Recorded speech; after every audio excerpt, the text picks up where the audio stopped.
My teaching today is going to be a different one. It's going to be on how to invest in yourself. Because if you don't invest in yourself and the wealth comes, a fool and his money can be parted. It is said that the pugilist boxer Mike Tyson made $350 million, but today he is broke, possibly because of the lack of personal investment in oneself. So let's start from there. Number one, optimize your life and circumstances.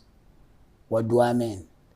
You were born in a circumstance, you live in a place. Some of you are in the land of opportunities. Someone's praying to have what you have, but you probably have never valued it. So organize your life. Be chaos-free. Put order to your immediate environment. Don't let your life be a life of disorder. Don't be the one every morning you wake up, you're going to work or church, you don't know where your socks is. You know, where was my socks? Your shoes are not in order. So optimize your life and circumstance. Some people will think, when I have a big house, then I can be organized.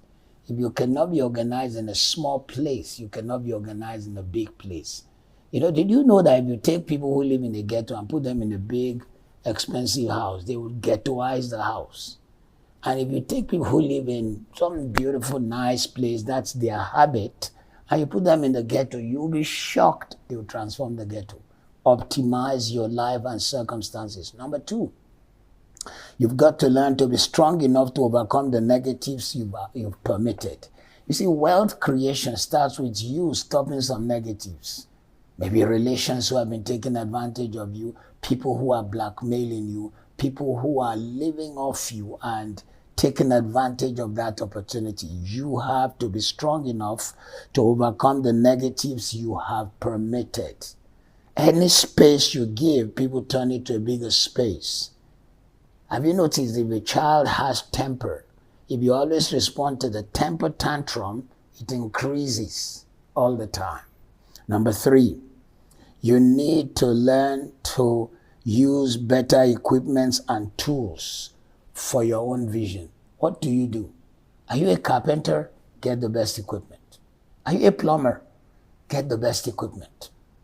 What do? Are you a barber? Use the latest, best equipment that money can buy. And if you don't have the money for the best, get the next best. But always settle for best from the beginning, because if that's the way your mind works, you will create wealth. Use better equipment for your work, for your comfort, for excellence. Let that be known of you, that you always commit yourself to the best that a man can get. You know, those who advertise Gillette, the shaving equipment, they say Gillette, the best a man can get. I'm not sure, and I'm not advertising for them, but I'm trying to say that's a nice way to think.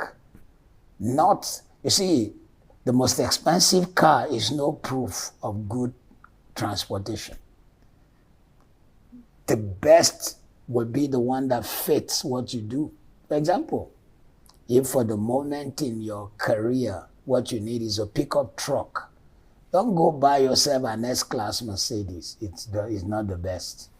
That pickup truck that both serves you, your family, carries everyone when you are going somewhere, and then serves your business is the best at this time, in this season of your life.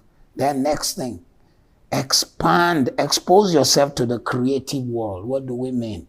Open yourself, learn things, or learn art, learn ideas, exercise your creative muscle. In fact, you've read other people's books. Why not even try to write one? Even if you don't intend to publish, just write it. Give someone who can read it, and they'll say, wow, you wrote this. And you'll be amazed. I've written 108 books. The first one was the most difficult. It was the most difficult. I'm voracious with books. I love books. I've read and read and read.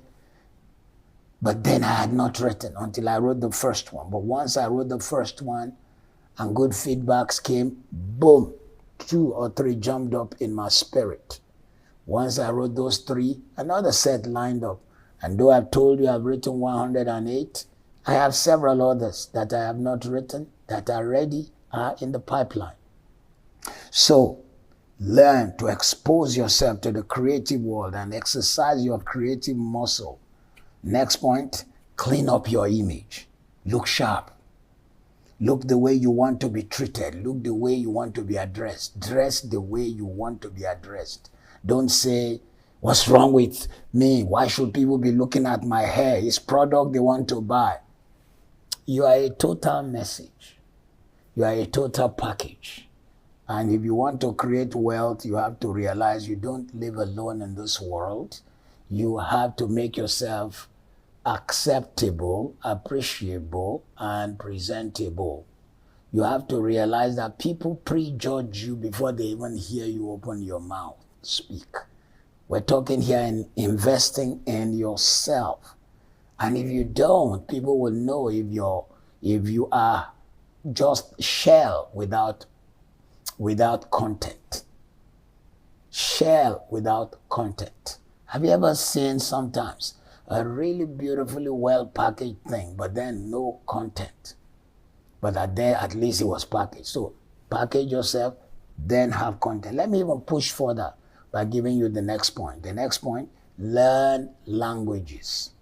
Brain expands when you step out of your regular culture. Some people expect everyone to come to them, to their culture, to accept their culture, and to operate in their culture. They don't realize that they need to step out. There are things you don't know. There are reasons people do things the way they do. When you understand another man's language, how his language works, then you will know why when he spoke to you in the language you understood, it sounded like an insult.